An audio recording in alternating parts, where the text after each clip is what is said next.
Welcome to the highlights from the penultimate round of fixtures in the FOSROC Super 6. We've got 2 more games to you from the weekend as the race for the playoffs heats up. We'll start on Friday night, where it was first against second as Watsonians took on Heriot Rugby under the lights at Myerside.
Another spirited comeback from Watsonians ensures they will finish in the top 2 and therefore have a home playoff semi-final.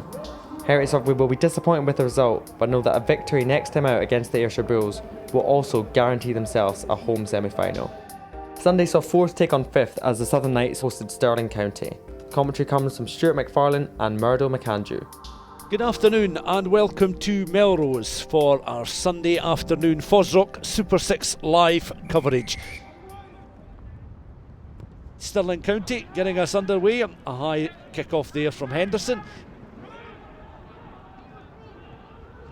One in the air though by Ollie Bartlett. And now Stirling County have a solid drive on here. The ball back with their skipper Rainer Kennedy. Almost beginning to splinter there. Reinforcements coming in. There's Logan Hayes in your picture. Kortewag also, and they look as if they've got a clean grounding of the ball there. James Head almost can't believe it, but the congratulations coming the way of the Stirling County players, and London Hayes getting 1 or 2 congratulations in particular there. Yeah, no, fair play to Stirling there. They've been putting a lot of pressure on us. They got a 5-metre line out, they nailed their drill and managed to get over the line. So I thought Neil was maybe through on it there, but the number 12 came in there and finished it off. Feet just on that line, towards just a little forward of the edge of the line there as Rennick again has it. Rennick just on the angle, still got it, supported there by Gavin Wood. Maybe Wood's got eyes on scoring a similar try to the opening one scored by his opposite number, Landon Hayes. Well, they crash over the try line, a heap of Southern Knights players. We'll try and get an indication of who it is. Rennick, I think, was the player who was not going to release possession of the ball. He lifts himself off the deck with ball in hand. Rainer Kennedy back towards Moody. Baggett on now towards this left hand side. Will they go direct here? It's Anderson going towards the line. Patrick Anderson just a fraction short of that try line. The recycle ball, interception. Referee though had played some advantage. He'll come back central inside that 22. There's a picture of Ian Moody. Just a quick exchange there with George Arnott. And it comes back for, I think, a Rainer Kennedy infringement. But Murdo McAndrew, better play again through the hands, and Patrick Anderson was almost in for the score. Yeah, no, that was really good play there. We built our phases pretty. Oh, I think we've scored a try here. Southern Knights, Jason Baggett certainly getting the applause. I'm sure we'll get a replay of that score. You know, there's the replay there. Baggett very quick, with a lot of power there, supported by Rennick, and he crawled his way over the line. Stirling County still have it just on the edge of the 10-metre line, up and over the halfway they go. This is a real galloping run here on towards the scrum half. Kortewag could well be in for a wonderful try, and he escapes the tensions of Patrick Anderson. We've got to see this again, but the scrum half, Kortewag, crashing in the corner, and by far and away the most clinical break involving the backs in the game so far. But how about this for a piece of powerful running down this left-hand channel here? Wonderful one-handed offload, and again Stirling County just biding the time before feeding the try scorer here, Caleb Kortewag, I should say.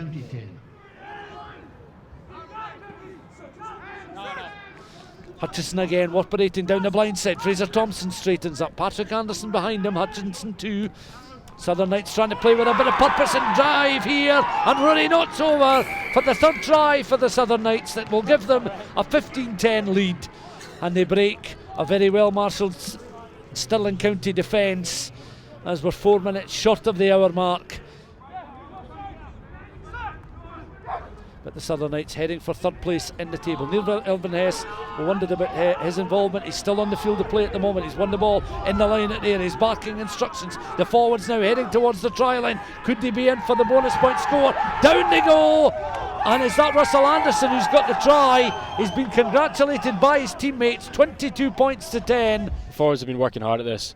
Neil Elvin Hess has been instrumental in the line out today. Another great take, and yeah, it was a really, really good job by the boys. So we'll be absolutely buzzing about that. And to force somebody like Jael Vaklaloma backwards there and actually work the ball round him as well was no mean feat.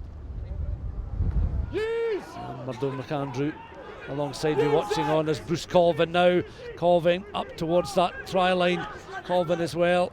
Just with their little offload, the carry just a fraction short of the try line, planted back.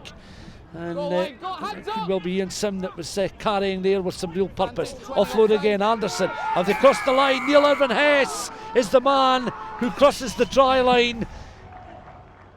Oh, brilliant. I'm delighted for Neil. He's had a really, really good game, and he's been rewarded by a wee try there, so took a good dot down, but just brilliant from the boys. Baggett makes no mistake from the conversion attempt. The referee, Finlay Brown, blows for full time. The Southern Knights victory guarantees themselves a top 4 finish and playoff spot.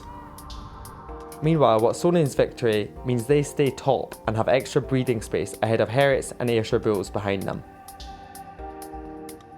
That's all for this week. Make sure you join us next time where we'll conclude those all-important playoff spots. We'll be at Goldenacre where Heriot's Rugby host the Ayrshire Bulls. That one's live on Scottish Rugby TV, so make sure you join us then.